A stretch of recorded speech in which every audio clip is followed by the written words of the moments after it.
Buenas tardes.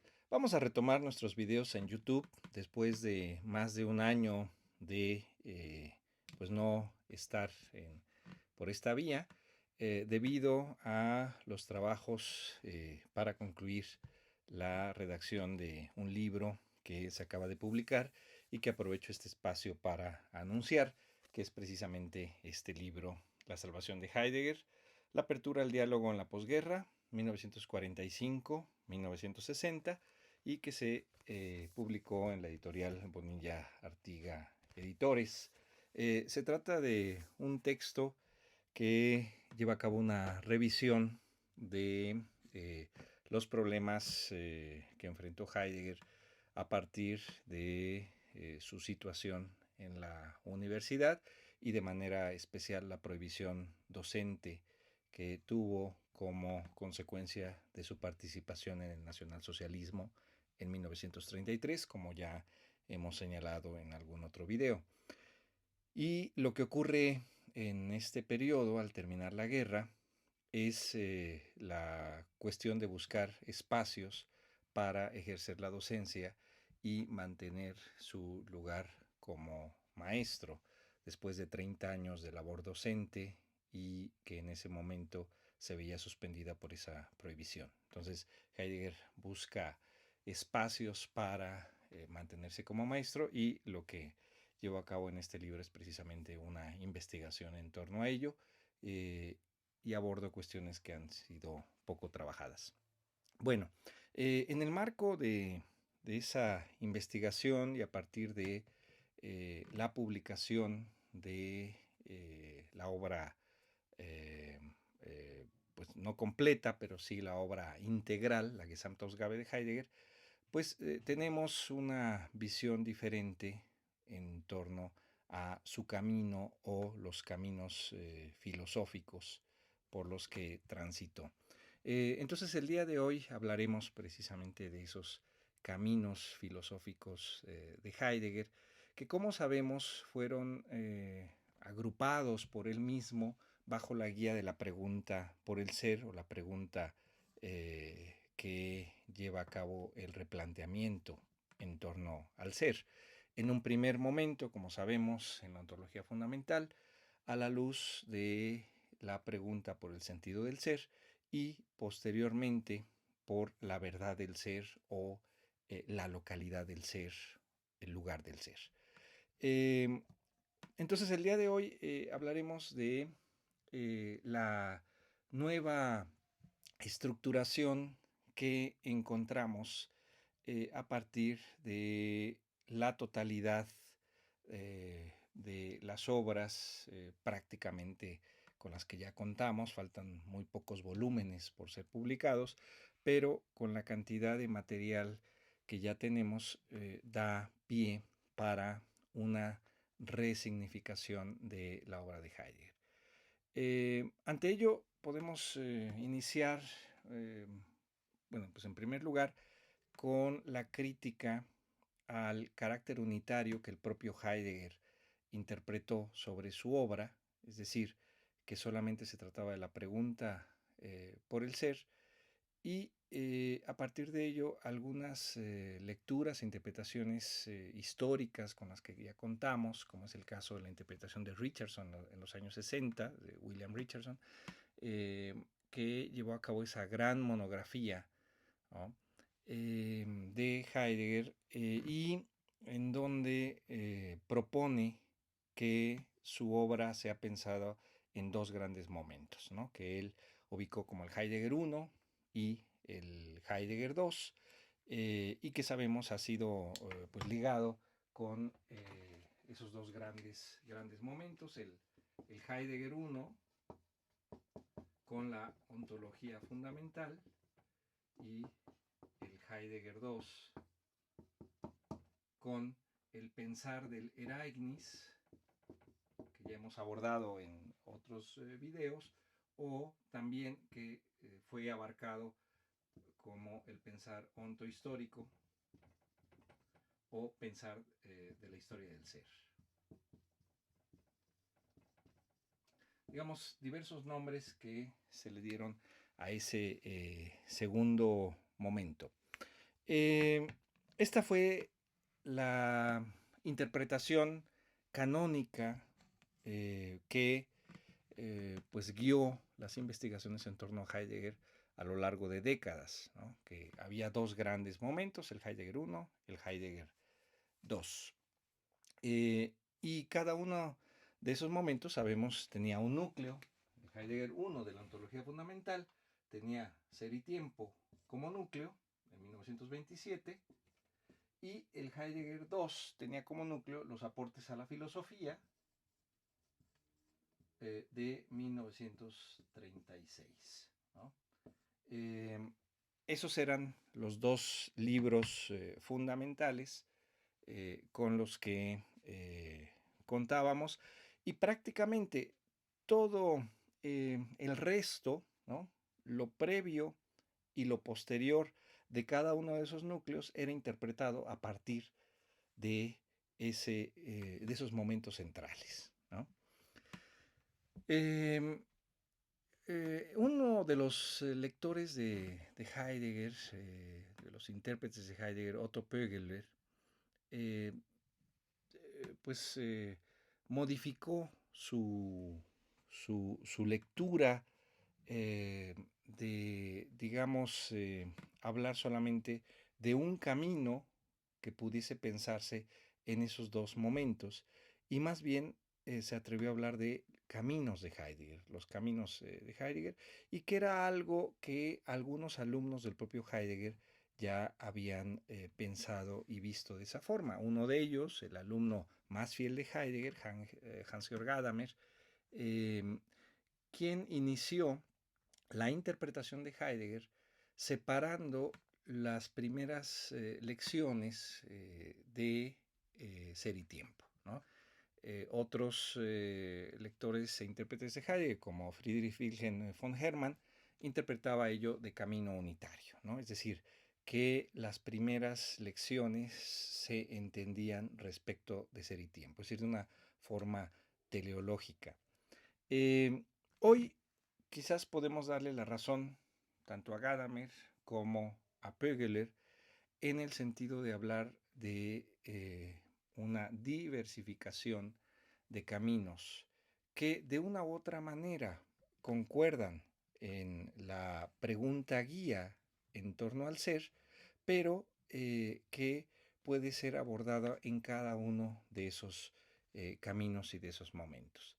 Entonces vamos a llevar a cabo una propuesta de, digamos, panorámica en torno a la obra de Heidegger, de esos momentos y la forma en la que están ligados unos con otros, haciendo referencia evidentemente a la cantidad de, y a la diversidad de obras con las cuales ya contamos. Quizás esas interpretaciones de la década de los 60 de Richardson, posteriormente de Pögeler, posteriormente de von Hermann, pues remitían evidentemente a las obras publicadas en ese momento o a las que de una u otra forma habían sido anticipadas por el cotejo de algunos manuscritos de forma privada, ¿no? Especialmente von Hermann, Pögeler y Gadamer, pero que no eran de conocimiento general, ¿no? Que no eran públicos. Y ahora, como decíamos al inicio de esta sesión, ya con la cantidad de manuscritos publicados en la Gesamtausgabe, tenemos entonces otro acceso, tenemos otra visión, ¿no?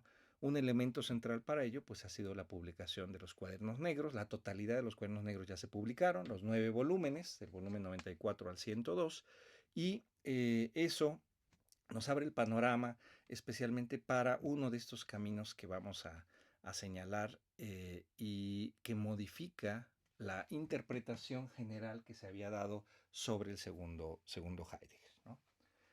Que era, digamos, el Heidegger tardío. Yo mismo en textos previos lo he llamado así, el Heidegger tardío, pero eso tardío no queda claro, queda ambiguo precisamente por la cantidad de caminos que encontramos en ese periodo tardío. Y lo mismo ocurre con todo ello que era ubicado o incluido en la ontología fundamental, ¿no? En el Heidegger 1. Entonces, vamos a repensar esto y tendríamos entonces el Heidegger 1, ¿no? Tal como lo llamaba Richardson, ¿no? Y el Heidegger 2. Pero ahora tendríamos entonces en cada uno de estos de estas secciones o de estos grandes momentos, tendríamos dos perdón, tres partes o momentos al interior de esas partes. Tenemos el 1.2, 1.1, ¿no? 1.2, 1.3, tenemos 2.1, 2.2, 2.3. El 1.1 ya lo conocemos y es el camino que que lleva a cabo Heidegger de 1919 más o menos a 1924 y que es esta fenomenología hermenéutica de la vida fáctica, ¿no? Es el camino con el que inicia, del cual ya hemos hablado también en otros videos. En 1919, Heidegger inicia como asistente de Husserl en la cátedra 1 de filosofía que ocupaba Husserl y comienza también entonces sus lecciones en el marco de esa cátedra. Tenemos ahí ya algunas, bueno, ya todas esas lecciones publicadas, pero tenemos un primer intento de discusión con la fenomenología, con la filosofía trascendental del valor, especialmente con la escuela de los neocantianos de Baden, ¿no? Especialmente con el que fue su maestro Heinrich Rickert, con Emil Lask, ¿no? Que murió joven. Heidegger tiene toda esta discusión inicial y a la vez también con, pues digamos, contemporáneos, aunque habían fallecido recientemente, como es el caso de Wilhelm Dilthey, ¿no? Comienza toda esta discusión importante, la cual ya hemos abordado en otros momentos, tanto en estos videos como de forma escrita en diversos libros, ¿no? La discusión con la fenomenología husserliana, con los neocantianos, repito, especialmente de la escuela de Baden, aunque también llevó a cabo una discusión con la escuela de Marburgo y con Paul Natorp y con Wilhelm Dilthey.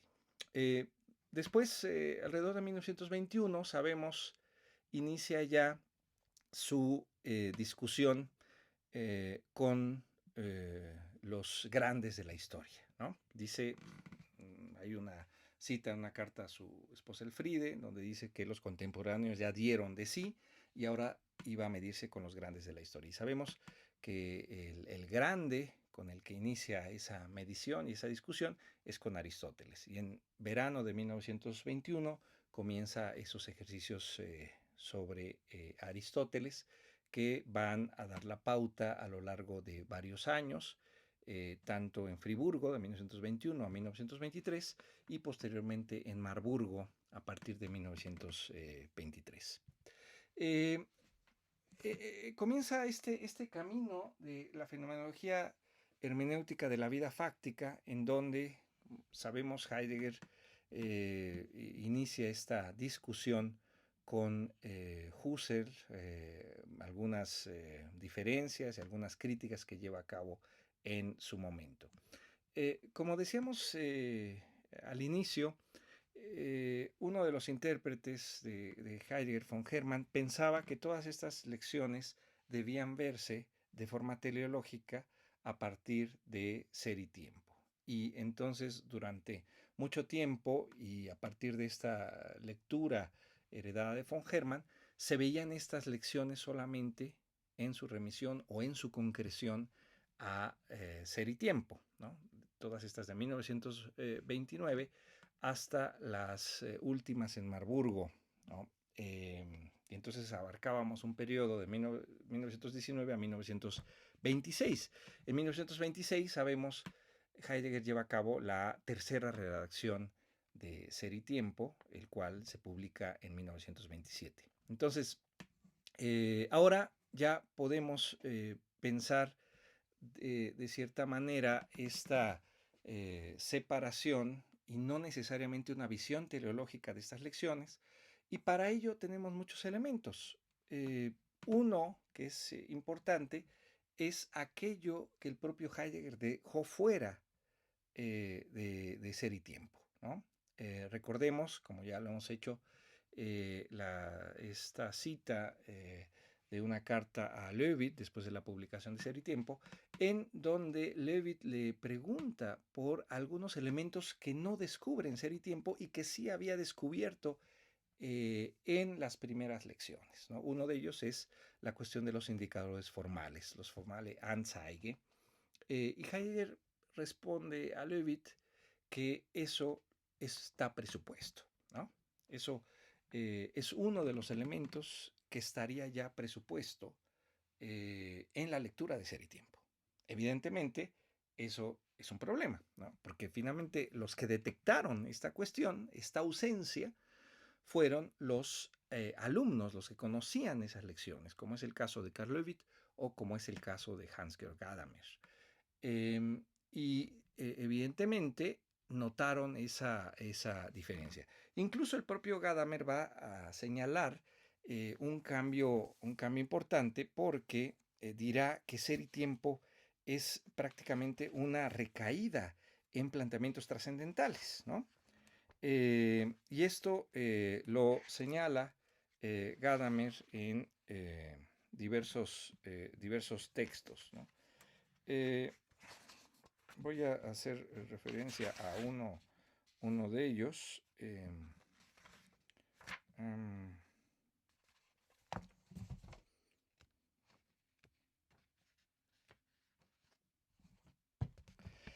Dice Gadamer en un escrito, recuerdos, los inicios de Heidegger, que se publicó en 1986-87 en el Dilthey Jahrbuch, ¿no? Eh, Dice, de forma diferente a la común debemos ver a Ser y Tiempo como una publicación montada muy rápidamente, en la cual Heidegger, en contra de sus intenciones más profundas, nuevamente se amolda a la autoconcepción trascendental de Husserl, ¿no? Eh, y más adelante dice, de cualquier modo, la historia del origen de Ser y Tiempo fue una historia de verdadera improvisación, obviamente sobre la base de una preparación suficiente. Bueno, este es lo que Gadamer señaló en su momento sobre esta diferencia entre las primeras lecciones en las que él participó desde 1923, la última que dio en Friburgo, Ontología Hermenéutica de la Facticidad, y después lo acompaña a Marburgo. Eh, y evidentemente Gadamer, así como Levitt y otros alumnos, detectan esta diferencia en torno a las aproximaciones que Heidegger hace en sus primeras lecciones y lo plasmado en Ser y Tiempo. Ya lo señalamos lo hemos señalado en otros momentos, el caso de Ser y Tiempo, como indica Gadamer, fue una redacción improvisada en términos de que Heidegger no lo pensó como libro, ¿no? Finalmente, se trata de una exigencia que se le pide para poder ocupar una cátedra, la cátedra que dejaba Nicolai Hartmann en Marburgo, y era el paso de profesor extraordinario a profesor ordinario, y en donde Heidegger no contaba con publicaciones. Entonces, la exigencia es que presentara una publicación. En 1924 lleva a cabo los intentos de una reseña de las cartas del conde Georg von Wartenburg y Dilthey, que se publicaron en 1923, y como sabemos, esa reseña se amplía hasta tener la forma de un manuscrito que hoy conocemos como el concepto de tiempo y que se publicó en el volumen 64 de la Gesamtausgabe. Esa es la primera versión de Ser y Tiempo. En 1925 Heidegger imparte una lección en Marburgo, que son esas lecciones sobre los prolegómenos para la historia del concepto del tiempo, y en donde retoma o hace referencias a ese manuscrito de 1924 y prepara ese manuscrito para esa lección. Ahí tenemos una diferencia porque se trata de un manuscrito público, ¿no? En términos de que fue una lección que leyó en Marburgo. Es el volumen 20 de la Gesamtausgabe y sería la segunda versión de Ser y Tiempo. Y un año después, en 1926, cuando ya le exigen una publicación, entonces Heidegger hace referencia de manera central a ese manuscrito y al del 1924 para redactar la tercera versión de Ser y Tiempo, que es la que presentará a la editorial y a la vez se publicará en el anuario de Heidegger, de Husserl, perdón.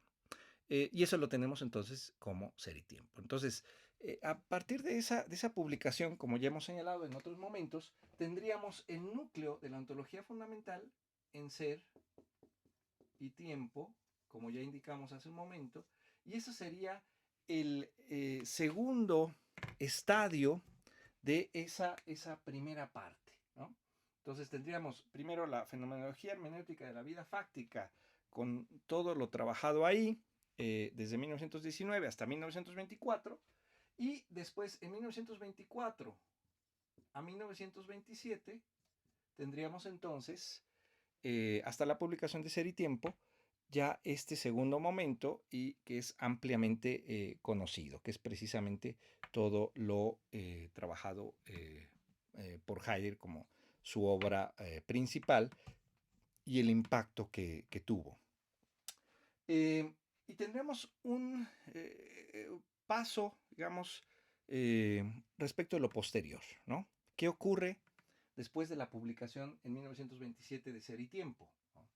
Y ahí tendríamos entonces otro momento importantísimo al que ya hemos hecho referencia también y que es lo que conocemos como metaontología, perdón, y metafísica del Dasein.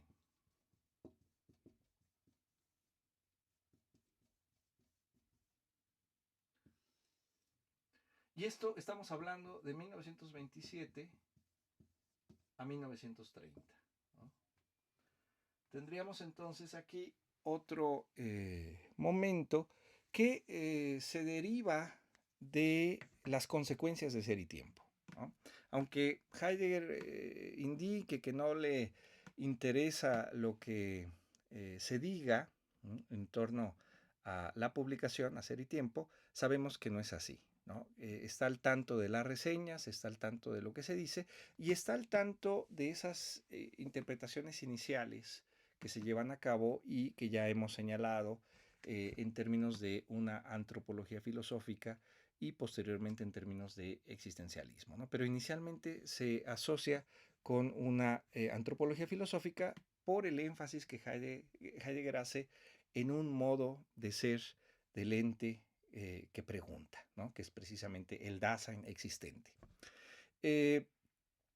Y claro, esto es una cuestión, un ámbito, pero el otro es también eh, el marco en el que es redactada por lo menos la tercera versión de Ser y Tiempo, la publicada, y a la vez algunas preguntas que están ahí en juego y que Heidegger trata de atender, ¿no? A partir de lo desplegado en Ser y Tiempo. ¿No? Y me refiero concretamente a ese marco en términos de la filosofía kantiana. ¿No? En esos años, Heidegger comienza su lectura, o no comienza, pero retoma más bien una lectura de Kant, que no es, como algunos han señalado, a partir de su relación con Hannah Arendt. ¿No? Esto lo dijo Franco Volpi en alguna conferencia y algunos se lo tomaron en serio. ¿No? Sabemos que Hannah Arendt fue alumna de Heidegger en Marburgo y ella venía de Königsberg, ¿no? Entonces, de hecho, Heidegger le llamaba la chica de la lejanía, das Mädchen aus der Ferne, y precisamente porque venía de Königsberg, ¿no? Y en ese tiempo retoma, por intereses filosóficos y concretamente por los problemas que enfrenta en su lectura de Aristóteles sobre la cuestión del tiempo, la necesidad de remitirse a Kant, con todo lo que eso conlleva, ¿no? Y una de las cuestiones centrales en esa lectura de Kant es, como podemos leer en Ser y Tiempo, la dimensión trascendental en la que se interpreta la hermenéutica, en una cuestión, pero también la pregunta por una posible metafísica, ¿no? Pero una metafísica que no sea una metafísica de la propia tradición que está cuestionando la ontología fundamental, sino una metafísica que pudiese darse a raíz de lo desplegado en la ontología fundamental. Recordemos que puede pensarse esa ontología fundamental como la filosofía trascendental kantiana en cierta medida. Si tomamos en cuenta que esa filosofía trascendental son los prolegómenos para un posible replanteamiento de una metafísica científica en términos kantianos. Entonces, ¿en qué medida también la ontología fundamental serían esos escalones determinantes para proporcionar una pregunta o desplegar una pregunta por la metafísica de forma renovada? Esas cuestiones le preocupan a Heidegger. Entonces hay dos asuntos ahí importantes. Uno, el aclarar la dimensión en la que puede ser pensada la analítica del Dasein sin que sea de entrada interpretada como una antropología filosófica, ¿no? Y a la vez también la posibilidad del despliegue de una metafísica, ¿no? Digamos, a partir de esa ontología fundamental. Y estas cuestiones entonces van a dar pie a un vuelco, ¿no? A un giro, un primer giro al interior de la ontología fundamental, si pensamos en términos generales, toda esa ontología fundamental como el Heidegger 1, al interior de esa ontología fundamental estaría ese giro, ese vuelco que nos lleva a hablar de una metaontología y de una metafísica del Dasein. Ese vuelco metaontológico lo encontramos de forma expresa en la última lección que da Heidegger en Marburgo y que es el volumen 26 de la Gesamtausgabe, los principios metafísicos de la lógica a partir de Leibniz. En ese texto encontramos este señalamiento, es la lección del verano de 1928, ¿no?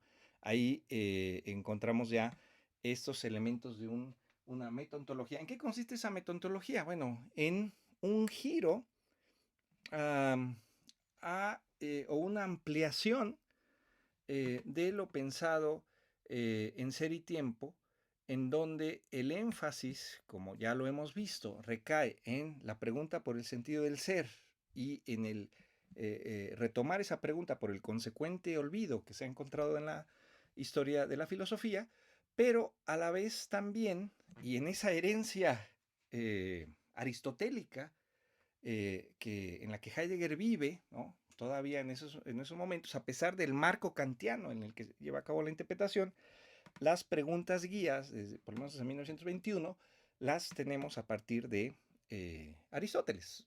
Recordemos la clásica interpretación de Franco Volpi en términos de que Ser y Tiempo es una relectura, una actualización de Aristóteles, la Ética Nicomaquia, de manera concreta.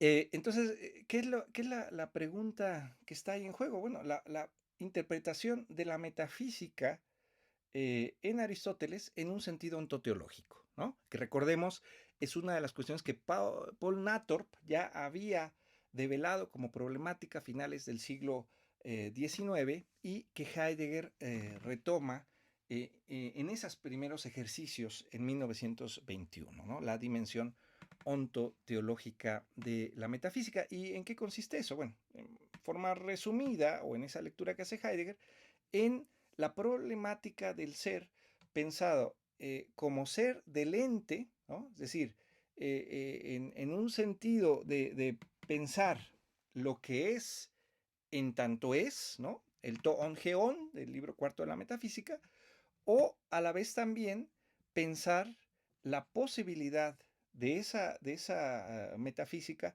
en un sentido científico y por lo tanto en una remisión a una generalidad que llevaría a pensar al ente en su totalidad. Es decir, no solo el ente en tanto ente, sino el ente en su totalidad.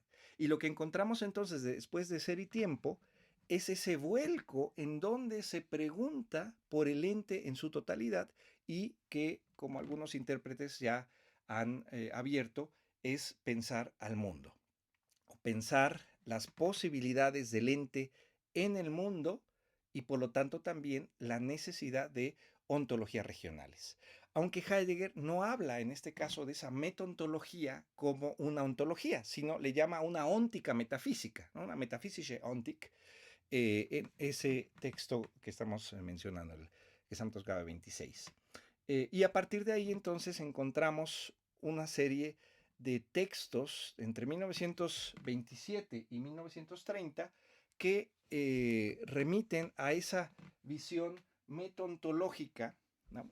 Eh, y que posibilita entonces la remisión a asuntos que no estaban contemplados en Ser y Tiempo, en tanto ontología fundamental en un sentido estricto, ¿no? Si pensamos en un sentido restringido, de pensar la analítica del Dasein como la tematización del modo de ser del ente que pregunta, pero en un sentido fundamental, ¿no?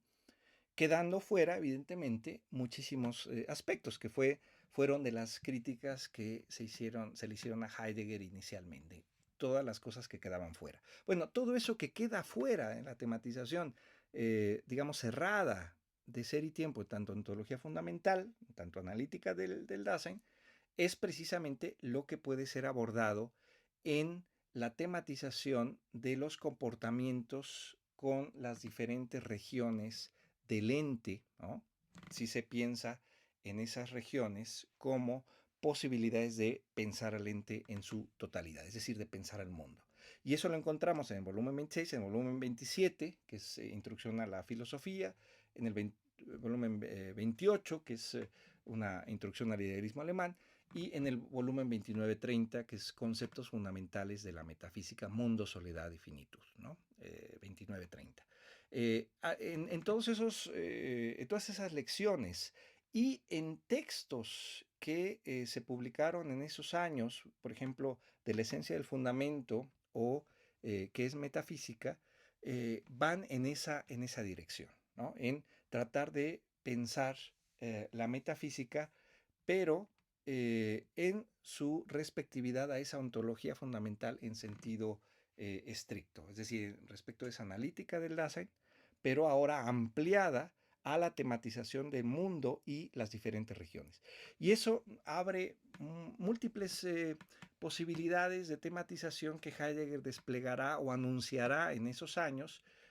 Algunas serán retomadas en años posteriores o nos permiten visibilizar otras posibilidades, ¿no? Ya lo señalamos en otro video, como es su intervención política en 1933, como una de estas posibilidades abiertas en este carácter metontológico de la metafísica del Dasein. Otra sería la tematización del arte cuando inicia sus despliegues del origen de la obra de arte. Otro sería su primer intento de ética en esos años. Otro sería la antropología filosófica, de la que habla especialmente en 1929 en una conferencia que es Antropología Filosófica y Metafísica del Dasein, ¿no? En enero de 1929, y que será, bueno, ya fue publicada en 1916 en el volumen 80.1, que es la primera parte de las conferencias, y que fue traducida por mí y esperemos que se publique este año en el Fondo de Cultura Económica.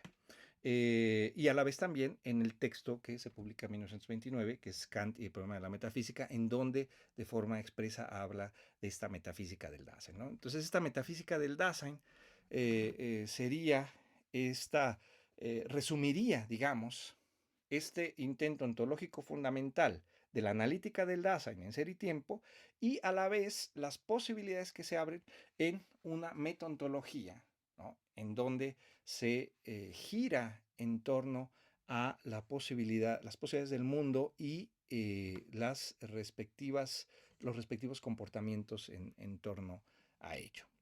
Bueno, hasta aquí tendríamos ese primer gran momento que llamaba Richardson del Heidegger 1, y ahora abordaremos el Heidegger 2, ¿no? O lo que Richardson llamaba Heidegger 2.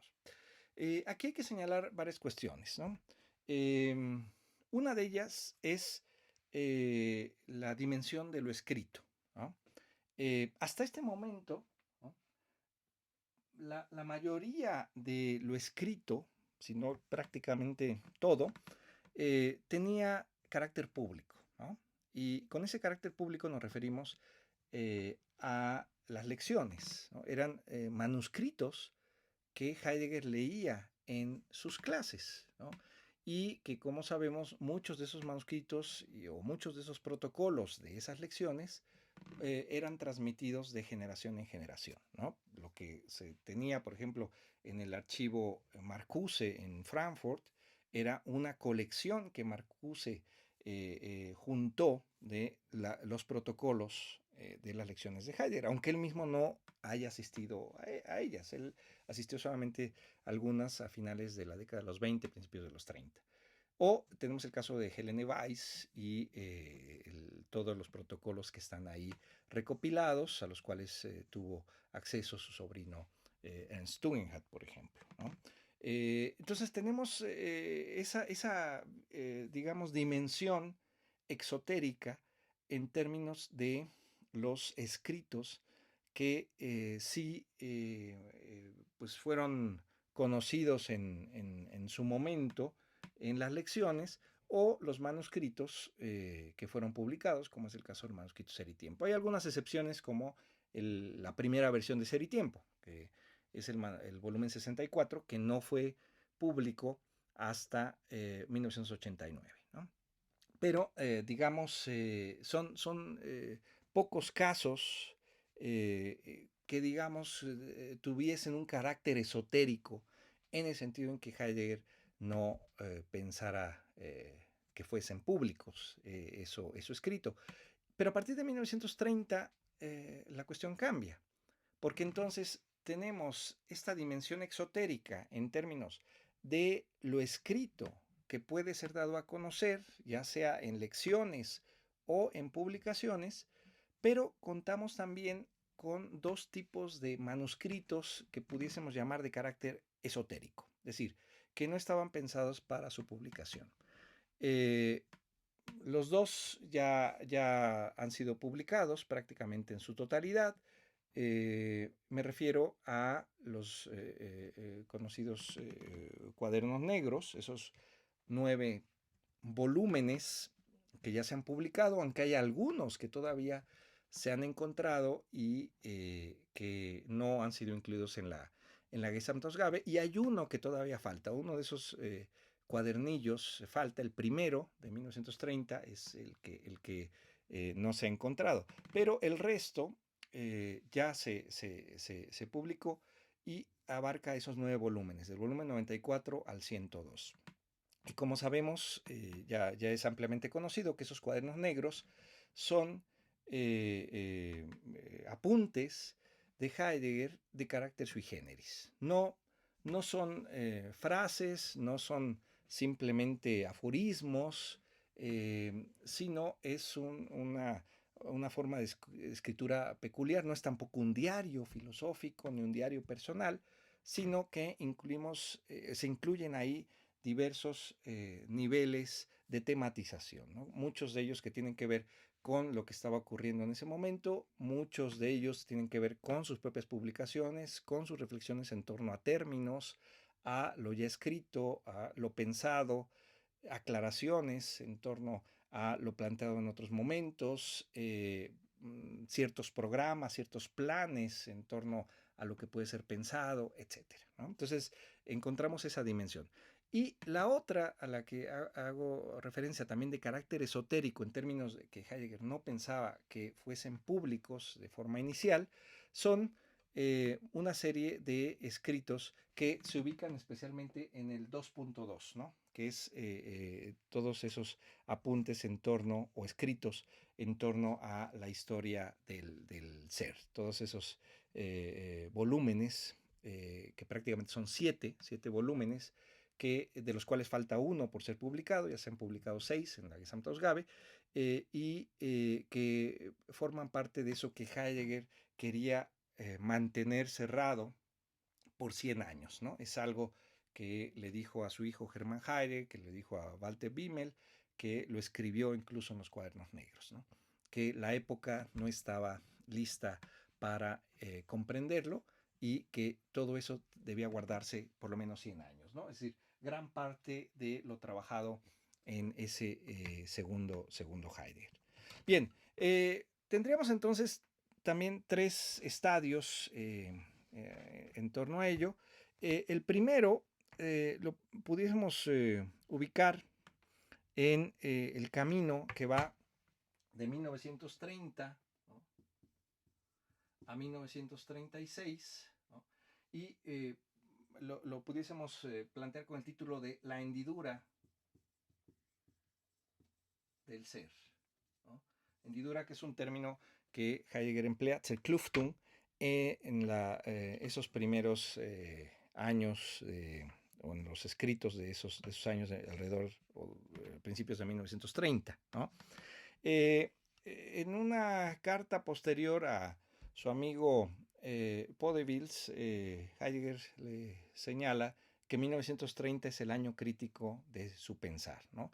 Y que sabemos esto ha sido rastreado por múltiples intérpretes en términos de la búsqueda de la Kehre, ¿no?, del giro. En 1932 tenemos otro momento importante que es la anulación del proyecto de Ser y Tiempo, ¿no? Hace un momento, cuando hicimos referencia a Ser y Tiempo, señalamos que se trataba de un manuscrito publicado por presiones institucionales y que dejaba fuera cuestiones previas, pero también, como sabemos, quedó inconcluso, ¿no?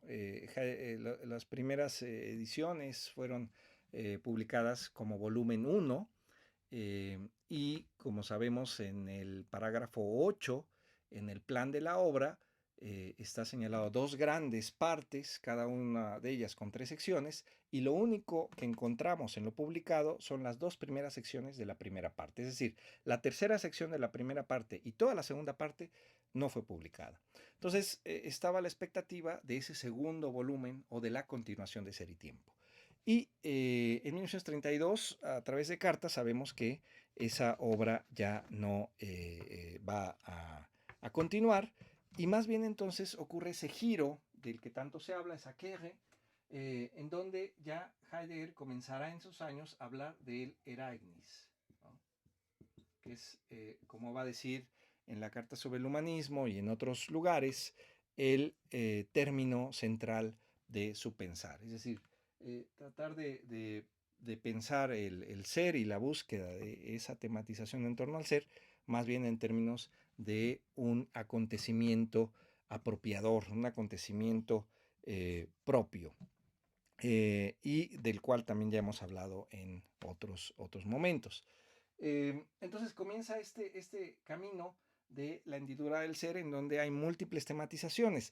El escrito central para esto lo tenemos en el volumen 73.1, Zum Ereignisdenken, que se publicó hace pocos años, y que abarca, son 2 volúmenes, 73.1 y 73.2 de la Gesamtausgabe, que abarca un periodo de 30 años, en donde se incluyen muchos manuscritos, pero el primero de ellos es precisamente este que se conoce como la hendidura del ser, y que, repito, data de esos primeros años. Ahí encontramos eso como un manuscrito central, pero después también encontramos otras tematizaciones que buscan repensar o abrir caminos en torno al Eraignis, ¿no? Uno de ellos va a ser la aletheia, es decir, repensar la verdad en un sentido originario, y en esos años, a inicio de la década de los 30, tenemos ya diversas versiones de la famosa conferencia de la esencia de la verdad, ¿no? Antes se conocía solamente una de esas versiones, ahora ya tenemos varias versiones que están publicadas también en el volumen 80.1, la primera parte de las conferencias, al cual ya hice referencias y esperemos que se publique en español este año.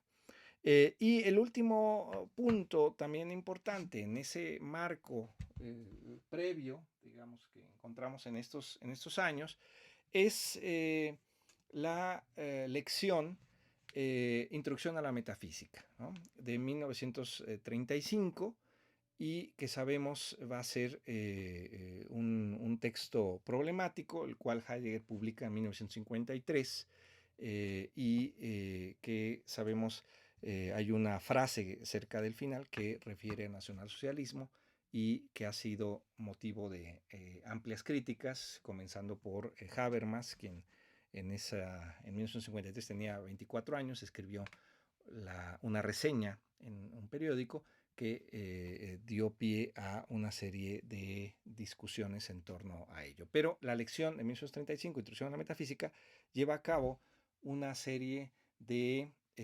cuestionamientos respecto de lo previo, es decir, respecto de esa ontología fundamental y la posibilidad de pensar entonces el Erainis a partir de ciertos elementos contrastantes entre ser y valor, entre ser y aparecer, entre ser y devenir, etcétera, ¿no? Que eso es una parte central de esa lección, y que Heidegger mismo en una carta a Hannah Arendt indica como una lección intermedia. Por eso su insistencia en 1953 en que se publicara, ¿no? Después de Caminos de Bosque de Holzwege,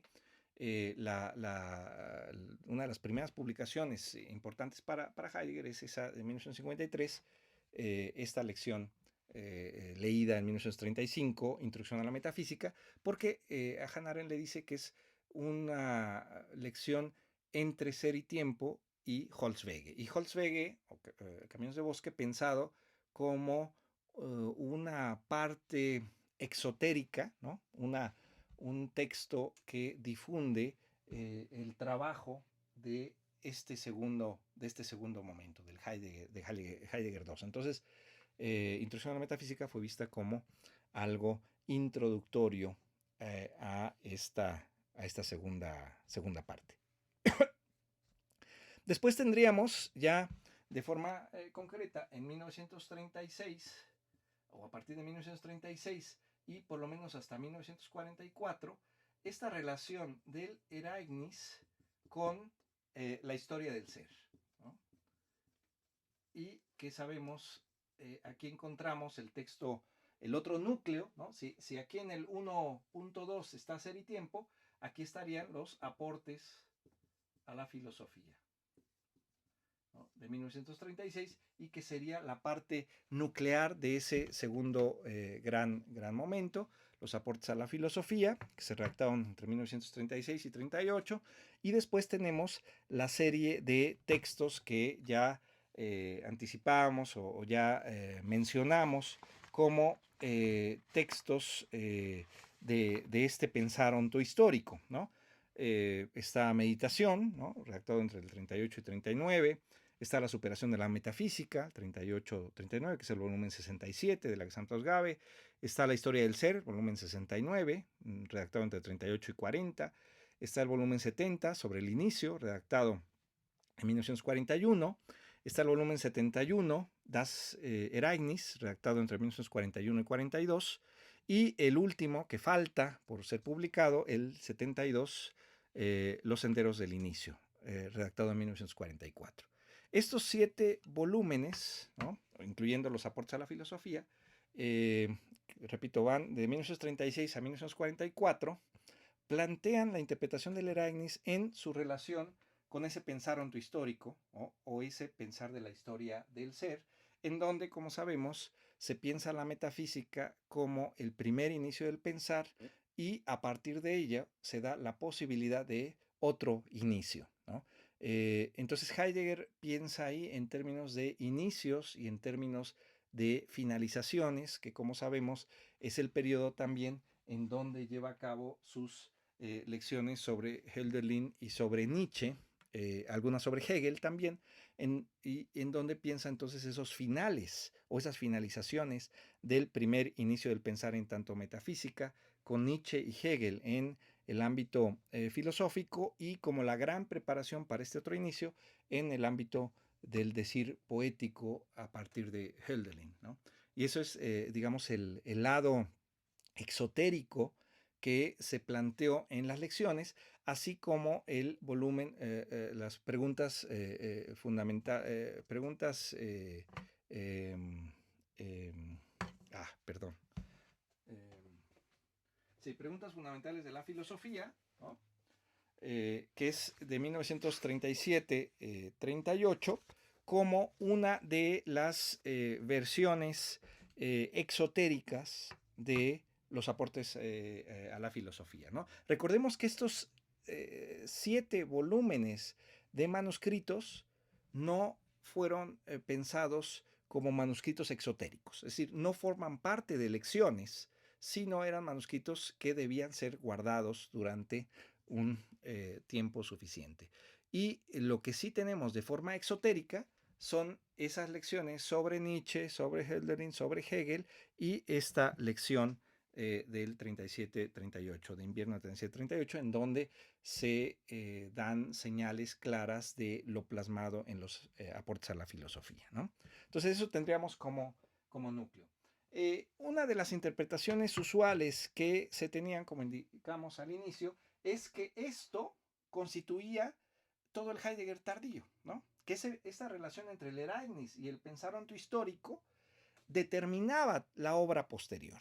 Y prácticamente las diversas tematizaciones que se daban en el camino, como la cuestión de la técnica, la cuestión del lenguaje, la cuestión del habitar, eran insertadas de alguna manera aquí. Bueno, ahora lo que encontramos, digamos, como separación aquí, es un eh, eh, tercer, digamos, momento que tiene que ver con el Erasmus, ¿no? Si pensamos aquí, el Erasmus como la pregunta nuclear de esta segunda, de este segundo gran momento, pero que ahora no necesariamente está pensado en términos de los inicios y en términos de esta historia del ser, ¿no? O de pensar la metafísica solamente como ese primer gran momento y en donde se pensaría de un inicio y una finalización, ¿no? Ahora aquí es otra cuestión que ahora podemos ver con toda claridad a partir de lo que se ha publicado en la Gesamtausgabe, ¿no? Y entonces ahí encontramos ya diversos modos de nombrar este tercer estadio, ¿no? Uno de ellos que propone Trafni, bueno, y aquí estamos hablando de 1943, 44 en adelante, ¿no? Propone como la saga simple, ¿no? Como una de esas posibilidades, y en donde Heidegger ya habla de encaminamiento, ya habla de relacionalidad, ya habla de escatología del ser, etcétera, ¿no? Ya ahora lo tematizado en la historia del ser es repensado de forma nuclear a partir de la cuaternidad. Aquí aparece ya la cuestión del Gefiert, ¿no? La cuaternidad, la Nähe, la cercanía, la localidad, ¿no? Ortschaft, eh, eh, la patria, ¿no? Heimat, etcétera. Todas cuestiones que van a ser pensadas a partir de aquí. Y de los textos importantes con los que ahora contamos, pues es precisamente lo redactado en el 43-44, como estos diálogos en el camino de campo que constituyen el volumen 77 de de la Gesamtausgabe, que ya lo conocíamos, pero también otras conferencias que fueron publicadas, leídas posteriormente en 1949, publicadas en el volumen 79, esas conferencias en Bremen, y también incluyen unas conferencias en Friburgo, y después lo derivado de ahí en otra serie de conferencias en la década de los 50, ¿no? Que son las conferencias en München, en la Academia de las Bellas Artes, las conferencias en Darmstadt, etcétera, que es precisamente parte de lo que trabajo en el libro que mencioné inicialmente de la salvación de Heidegger. Son conferencias que da en esa década, muchas de ellas conocidas, como la pregunta por la técnica, habitar, construir, pensar, etcétera. Pero todo ello, digamos, tiene su núcleo público en las conferencias de 1949, esas conferencias de Bremen, ¿no? La cosa, el peligro, ¿no? A su vez remiten a lo trabajado inicialmente en 1943-44, con esos diálogos de Camino de Campo, en donde, recordemos, una parte de ello remite a lo que después Heidegger publicará como Gelassenheit, ¿no? Como serenidad, como se tradujo, y que aunque es un texto publicado en la década de los 50, algunas ideas centrales en ese diálogo están pensadas ya aquí. Y lo nuevo, digamos, que se publicó en el marco de los Cuadernos Negros, y que se inserta en estos momentos, es lo publicado como volumen 99 de la Gesamtausgabe, como uno de esos cuadernos negros, y que lleva por título Vier Hefte, ¿no? 4 cuadernos, aunque realmente son 2, ¿no? Y Heidegger en otro de esos cuadernos negros, en el volumen 96, señala que esos cuadernos negros, perdón, el volumen 98, el volumen 98 señala que esos cuadernos negros serían la segunda parte de Ser y Tiempo, ¿no? Es decir, aquello que había quedado pendiente en su momento, ¿no? Más allá de si es así o no, lo que sí encontramos ahí es digamos, reconfiguración de la interpretación en torno al Ereignis, que ya no se lleva a cabo solamente en términos de la historia del ser, como decíamos hace un momento, y en términos del inicio, sino ahora se da la posibilidad de los inicios y que, como sabemos, dará pie también a una serie de interpretaciones en la década de los 50 y 60 de Heidegger y su aproximación a otras posibilidades más allá de Occidente, ¿no? Ahí encontramos todo este diálogo con los orientales, ahí encontramos sus intentos de traducción de Lao Tse, ahí encontramos varias posibilidades que van más allá de Occidente y de esa línea interpretativa que va del inicio o del primer inicio de la metafísica con Platón y Aristóteles y su, digamos, giro en torno al inicio del pensar con los griegos, Anaximandro, Parménides y Heráclito, y su remisión al final o a la finalización, como decíamos hace un momento, en términos de Nietzsche y Hegel y la preparación por parte del decir poético de Hölderlin, ¿no?